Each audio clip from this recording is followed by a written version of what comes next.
Assalamualaikum warahmatullahi wabarakatuh. Perkenalkan, saya Zen. Saya akan sharing cara menggunakan multitester. Langsung saja, ada 4 bagian utama dari multitester. Yang pertama adalah selector switch, yang kedua adalah layarnya, yang ketiga adalah edges, dan yang keempat adalah probe istilahnya. Untuk selector switch ada 4 pilihan tester yang di sini. Yang pertama ada ohm untuk tahanan, kemudian arus DC, DCMA, kemudian ada tegangan DC dan tegangan AC, ACV. Kemudian bagian yang terpenting kedua adalah layar. Lihat bagian atas, angka-angka ini adalah angka miliknya ohmmeter 0 sampai tak terhingga. Ini miliknya ohmmeter. Kemudian untuk mistar yang bawah, untuk nilai yang bawah, yang hadapnya ke bawah, ini miliknya tegangan AC maupun DC. AC atau DC yang di layar ini hanya cocok, hanya pas untuk yang selector switch 10 volt, 50 volt sama 250 volt. Jadi kalau kita menggunakan 10, 50,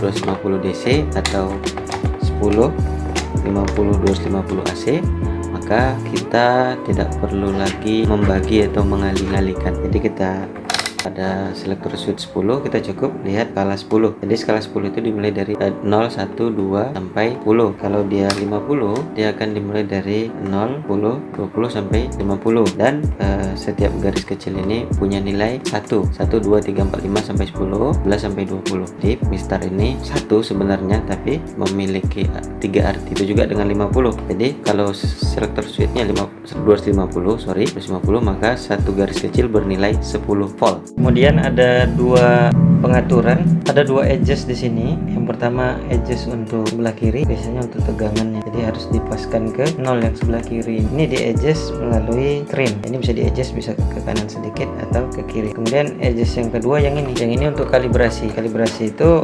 khusus hanya untuk ohmmeter. Contoh ini kalibrasi, yang namanya kalibrasi itu melaga probe. Nah, ini namanya probe ya, probe negatif sama positif. Jadi kalibrasi seperti ini.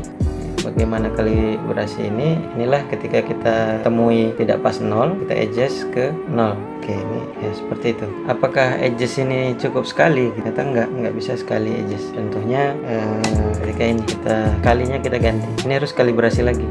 Berbeda simpangannya ketika kita mengubah-ubah kalinya, berbeda simpangannya. Ini cocok untuk yang kali 1. Oke, sekarang kita coba mengukur resistor. Warnanya merah-merah, hitam, emas kalau nggak salah. Emas entah coklat. Yang terpenting adalah 4 band pertama merah-merah, hitam-hitam. Ini nilainya merah ini 2 ya, hijau, merah ini 2, 2, hitam, coklat, hitam ini 0, berarti 00 ya. Berarti 220 kali 0. Maksudnya kali 10 pangkat 0 ya, 220 kali 10 pangkat 0. Jadi 220 ohm. Kita coba ukur pakai kali 1 ya. Prediksinya kalau 220, jadi di sini kita lihat. Nah, ada di kisaran 200. Nah, ya, tidak terlihat. Kita coba ukur untuk kali 1.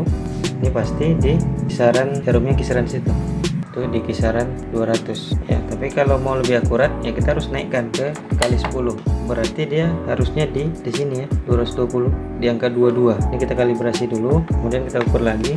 Ya, itu ada di angka 20 pas. Berarti 220 kali 10, 200.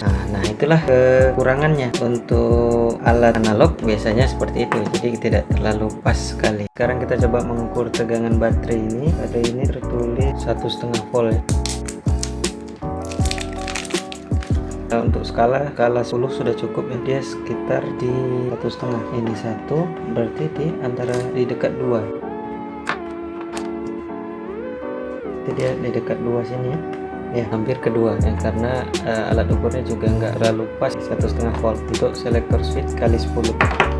Kita coba untuk baterai yang udah habis, kita ukur tegangannya nggak sampai 1 volt, bahkan goyang-goyang ya, karena udah korosi ya, nggak sampai 1 volt. Nah, makanya saya bilang kita jarang menggunakan pengukuran arus, karena dari tegangan aja kita udah bisa analisa.